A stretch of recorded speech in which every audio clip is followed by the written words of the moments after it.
धन्यवाद देती हूँ आप लोगों के उस सम्मान के लिए जिसका पता नहीं मैं हकदार हूँ भी या नहीं, शायद मुझ में इतनी योग्यता है भी या नहीं, लेकिन आपकी भावनाएं मुझ तक पहुँचकर मुझे भाव विह्वल अवश्य कर देती हैं।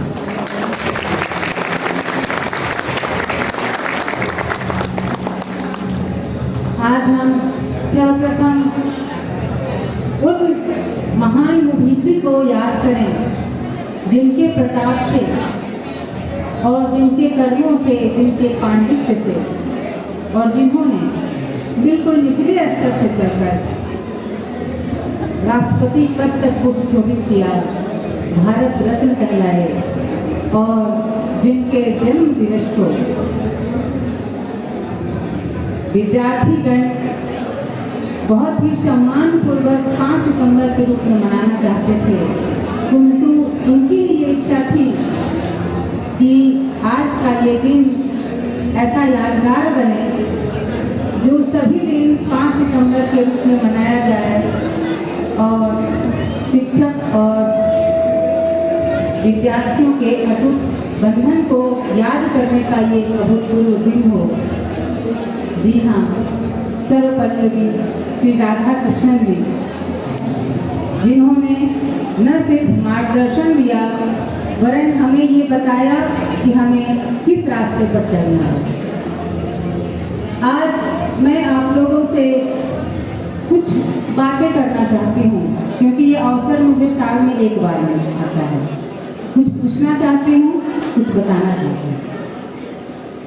सबसे पहले तो मैं ये कहना चाहती हूँ कि आप सभी तन मन से पढ़ रहे हैं, पूरी कोशिश कर रहे हैं, पर कभी समय निकालकर ये अवश्य सोचिएगा कि इस मेहनत करने का लक्ष्य क्या है, क्यों पढ़ रहे हैं आप, क्यों अफसर बनना चाहते हैं।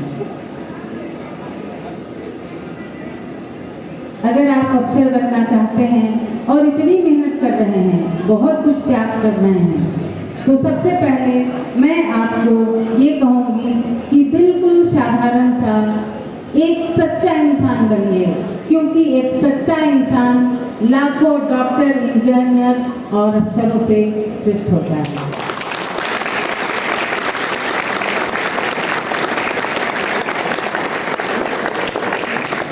इसके लिए आपको न किसी विशेष मेहनत की आवश्यकता पड़ेगी और न ही किसी विशेष परिश्रम की, बस आपकी ईमानदारी, शालीनता और सादगी ही आपको सर्वोच्च पायदान पे पहुंचाएगी।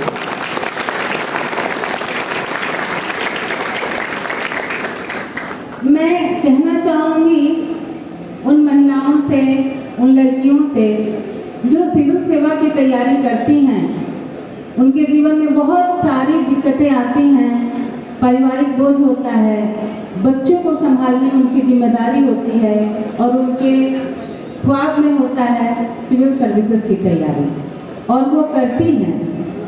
हो सकता है सफल होती हैं, असफल होती हैं, बहुत बातें सुननी पड़ती हैं उनको, लेकिन आपको कभी भी निराश होने की आवश्यकता नहीं है, क्योंकि आपकी सफलता का प्रमाण कोई दूसरा कोई नहीं देगा। आप सफल हैं क्योंकि आप इतनी बड़ी जिम्मेदारी को संभालते हुए पढ़ने का जज्बा रखती हैं। आप भविष्य में सफल होंगी या नहीं होंगी वो तो बाद की बात है, पहले तो आप आज सफल हैं क्योंकि आपने सोच लिया कि घर परिवार को संभालते हुए मुझे पढ़ना है।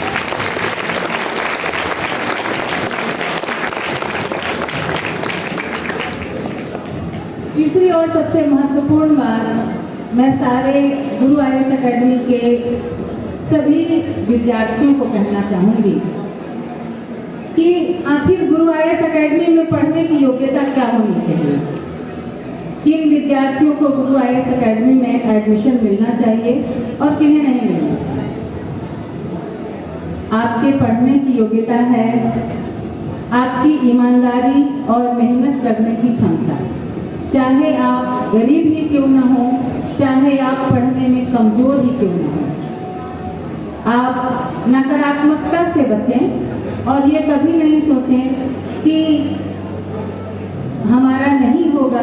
या मैं आर्थिक रूप से कमज़ोर हूँ तो वहाँ जाऊँ या नहीं जाऊँ। बस एक गुण ही आपका काफ़ी है, आपकी ईमानदारी गुरु IAS अकेडमी में एडमिशन लेने के लिए।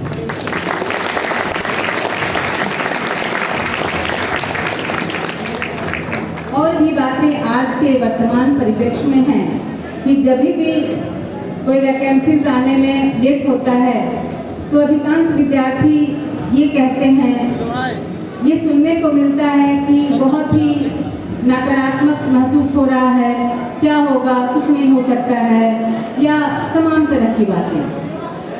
तो उस समय आपको धैर्य बना के रखना है, क्योंकि आपको सोचना है कि हम ऐसे रास्ते पर निकले हैं जहाँ से हमें पीछे तो मुड़ना ही नहीं है। लेकिन फिर भी इस लंबी अवधि में हम अपना धीरज कैसे बनाकर रखें। तो विश्वास कीजिए, उस समय अपने आप को एनर्जेटिक रखने के लिए कुछ ऐसा काम कीजिए जो आपको अंदर से ऊर्जावान रखे। आप उन लोगों से मिलिए जिनको आप पढ़ाई के दरमियान में आपने महत्व नहीं दिया या महत्व देते हुए वक्त नहीं दे पाए। वो इंतजार करते होंगे कि इसका एग्जाम है या हम इसे डिस्टर्ब ना करें। उन लोगों के लिए वक्त निकालिए, माता पिता से मिलिए, अपने पुराने दोस्तों से मिलिए, इससे आप ऊर्जावान महसूस करेंगे। कुछ नहीं, पौधे लगाइए। अगर आपके पास फिर भी समय बचता है तो कुछ पौधे लगाइए और अपने आप को ऊर्जावान रखने के लिए कुछ ऐसे कार्य कीजिए